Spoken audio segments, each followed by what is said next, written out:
I want to show you something. This is security camera footage from a car park behind a clinic somewhere in the north of England. The man in the high-vis, that's Ray. He's 32. He's been on his feet since 10 the previous night. His mother is inside that building. He stood in that car park for 11 minutes. Not moving. Not on his phone. Just standing there. In the cold. In the dark. In his work clothes. I've watched this footage more times than I can count. And every time, I find myself asking the same question. What exactly was happening to him in those 11 minutes? Ray grew up in a town like this. Stayed in a town like this. Not because he made a decision to stay. More because leaving requires a momentum that, after enough years, becomes very hard to find. Night security. 9 hours watching over an empty warehouse, so the day shift could sleep without worrying. Then home, on the first bus of the morning. Curtains that didn't quite meet in the middle. A mattress on the floor of a bedsit above a takeaway. A light bulb that flickered every time a lorry went past. He wasn't in a bad way. That's the important thing to understand. He wasn't in debt, wasn't in trouble, wasn't the kind of visible struggle that gets noticed. He showed up. He paid what he owed. He kept his head down. But there's something that happens to people. And I think most of us have felt the edges of it at some point, even if we haven't said it out loud, where you look up one day and realize that your life has been happening at you. That somewhere along the way, you stopped steering and started just absorbing. Ray had been in that place for 4 years. He'd stopped noticing it about 3 years and 8 months in. The thing I need you to hold on to as we go through this is that from the outside, Ray looked absolutely fine. The call came in at 2:45 in the morning. His mother had collapsed at home. A neighbor had heard something and gone to check. By the time Ray got the second call, she was already in an ambulance. He doesn't remember getting dressed. He remembers being on the bus, and it being dark and the bus being empty, apart from him and a driver who didn't look up when he got on. His mum was 61. The doctor used phrases like acute exhaustion and elevated stress markers. What that means, in plain English, is that she'd been quietly absorbing too much for too long, and her body had run out of road. Ray sat with her for a while. She was tired in a way that sleep alone wasn't going to touch. And at some point, he told me this himself. She reached over and took his hand, and she said something to him. 7 words. Don't waste it the way I did. He didn't say anything back. What do you say to that? At 5:30 in the morning, in a hospital curtain bay, looking at your mum in a gown that's slightly too big for her. He just sat there for a bit. And then a nurse came in, and he went outside. And that's where the footage picks up. 11 minutes. I've thought a lot about what those 11 minutes actually were. And I think, and I could be wrong about this, I think they were the last 11 minutes of a particular version of Ray's life. Here's where it gets interesting. The man who got on 3 stops later was, and this detail matters, dressed like someone who had somewhere to be. Proper coat, good shoes, the kind of put together that takes time and intention. On a 6 a.m. bus, through this town. Why? Ray didn't ask, but the man, his name was Mr. Chen, told him anyway. He took this bus 3 mornings a week, by choice, because he liked the quiet before the day started. They talked for about 20 minutes.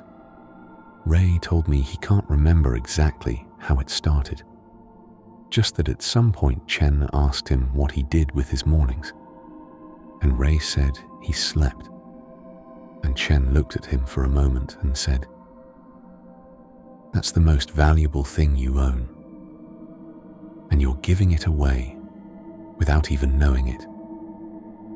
He wasn't talking about money. He was talking about the hours between 5 and 7 in the morning. The window, he called it, that exists before the world has started making demands, before the phone goes, before everyone else's priorities have colonized your attention.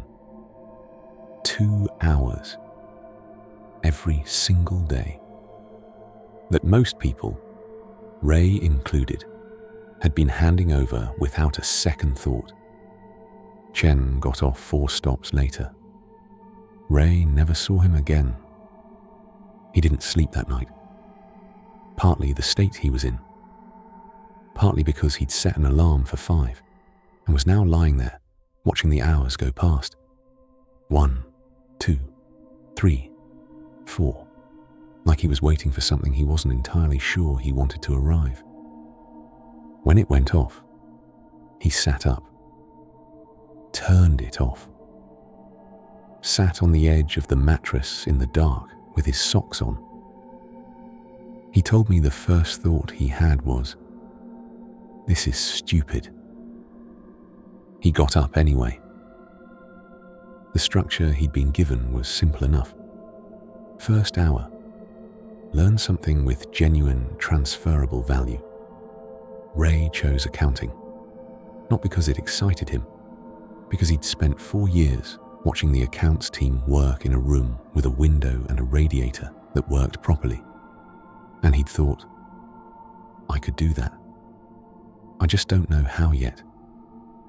Second hour, the body and the mind. A walk, or press-ups in the kitchen, or just sitting with a notebook, writing down what he actually wanted. Not what he'd settled for, what he wanted. 9 o'clock bedtime. The trade-off that makes the rest of it possible. And the part, he said, that people find hardest to believe. The first week was his word, not mine. Grim. The alarm at 5, when your body is certain you haven't had enough sleep. The cold kitchen. The laptop that takes 3 minutes to start up. Learning something you don't understand yet, with no one watching, and no guarantee that any of it is going to lead anywhere. That's the part nobody puts in the story. That's the gap between the people who change and the people who nearly do. Ray kept going. By day 20, he was waking up before the alarm. That sounds like a small thing. It isn't. It means the practice has stopped being something you force and started being something you simply do. The resistance has gone quiet. By the second month, people at work were looking at him slightly differently. Nothing dramatic. This isn't that kind of story. More the way you notice when someone has started taking up the right amount of space. When someone has stopped making themselves smaller than they need to be. And then, day 87, he'd built an inventory management system for the warehouse. From scratch. Across 86 early mornings, 1 hour at a time, using skills he hadn't possessed when he started. The company had been without this system for 11 years. 11 years. Nobody had ever built it, because nobody had ever had the sustained, uninterrupted focus required to see the gap clearly, and then quietly fill it. Ray had. At 5 in the morning, in a cold kitchen, on a laptop held together with tape. He got his promotion within the year. Double the salary. A move into the accounts office. The one with the window and the radiator. His mum lives with him now. Proper bedroom. a kitchen she can use, a son who, when she needs him, isn't running on empty. Those are the facts, and they matter. But here's the thing I keep getting stuck on. Ray didn't have anything that most people in his position don't have. No savings, no connections, no one coming to pull him out.